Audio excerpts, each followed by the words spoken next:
Hey everyone, this is another episode of Boxing Therapy. I'm your host, Lyndon Jones Jr. In this episode, we're going to be talking about David Haymaker Haye again. This past Saturday, David Haye, 26 and 2 with 24 KO, says him and Anthony Joshua's paths will cross. You know, like like David Haye was saying, there's another flip side to that coin. But anyway, he had talked about this when he was doing his broadcast analyst gig on Sky Sports during the Anthony Joshua and Dylan White fight. He was talking about flaws he saw in Joshua's game that night. In my opinion, I saw some too. I mean, the kid, he's only got 15 fights right now, and I have to say Dylan White was probably his, hardest, toughest test, to date. Um, him being in the heavyweight division. Now we all know David Haye. David Haye is smaller size for heavyweight. The guy is like he's honestly he's a cruiserweight. He's not really a heavyweight, you know. And we're not. I mean, to even talk about his horrible performance he did against Klitschko.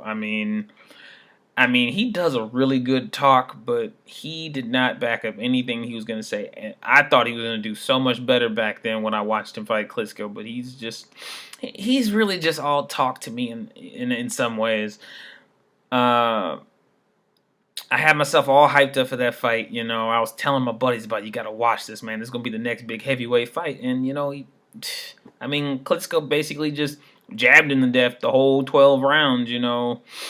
And, I just see Joshua falling over. I mean, not Joshua, but I see David Haye just falling all the damn time, wondering what the hell's going on.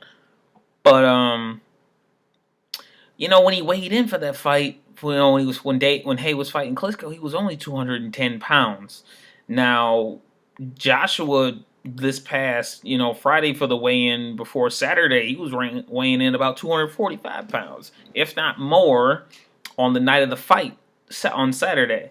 So that the size difference is it's crazy. Realistically, this fight wouldn't even honestly be fair, in my opinion. Not knocking David Haye or anything. He's got pretty decent hand speed, good footwork, but I don't know. The size difference is just kind of crazy. I mean, it could be possible in 2016. I guess Eddie Hearn, the promoter of Joshua, kind of seemed interested in the fight. It would be big in the UK, definitely, because these are two popular guys over there. Another name they were talking about was Derrick Chisora. Was another possible matchup for Joshua next year, even to possibly fight him on April 9th. The same time Manny Pacquiao was supposed to be picking his opponent to fight that day as well. Doubt they're on the same card or anything. But last time I saw Derrick Chisora, he was getting beat to death one-handed by Tyson Fury's left hand. I've never seen somebody get beat up like that. The guy may be past his prime. And the only flaw I really saw in Joshua, Saturday night and previous other fights, he has a real lack of head movement. He takes a lot of unnecessary shots. He's really big, muscular, so he's kind of flat-footed. So he can't really move around like you might see Vladimir Klitschko be able to move around on his feet a little bit better.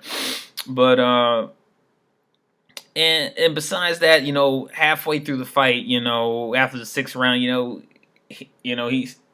Joshua seemed kind of winded. He seemed to slow down a little bit, even though he managed to finish off White. He definitely was looking tired. To talk about David Haye, you have to consider, you got to look at David Haye like this. You got to consider his age. The guy is, I believe he's 35.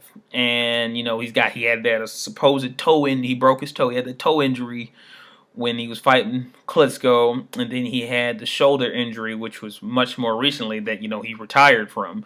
He's supposed to be retired, but, he's making this comeback now. In my opinion, I'd rather see Joshua fight Dylan White again for a second time. Even though, that might be highly unlikely. Fight a Brian Jennings or a Stephen Cunningham. I believe that's much better competition for Joshua. But I mean, that might be asking a lot. Those are two American fighters. Joshua's from the UK, so they might still be trying to build him up over in the UK. With that fan base he has right now. Being he is the next big coming of the heavyweight division. But like I said, since let me stop that. Excuse me, David Haye, because David Haye has an opponent on January 16th. He's fighting, what's his name again? Mark DeMori. He's 30-1 with 2 draws with 25 KOs. And if you really look on his record, he hasn't fought anybody credible in his career. So I really think this is just like a little warm-up, tune-up fight for Haye. So, I mean, regardless if David Haye looks good in that fight or not, I mean, I don't think that really gives him the recognition to fight Joshua. Because, I don't know. That's just my opinion. And to tell you what, this has been another episode of Boxing Therapy. If you like this video, hit the like button below and subscribe to my channel. Follow me on Facebook, Lyndon Jones Jr. We can talk about boxing. And I'm going to catch you guys in the next video.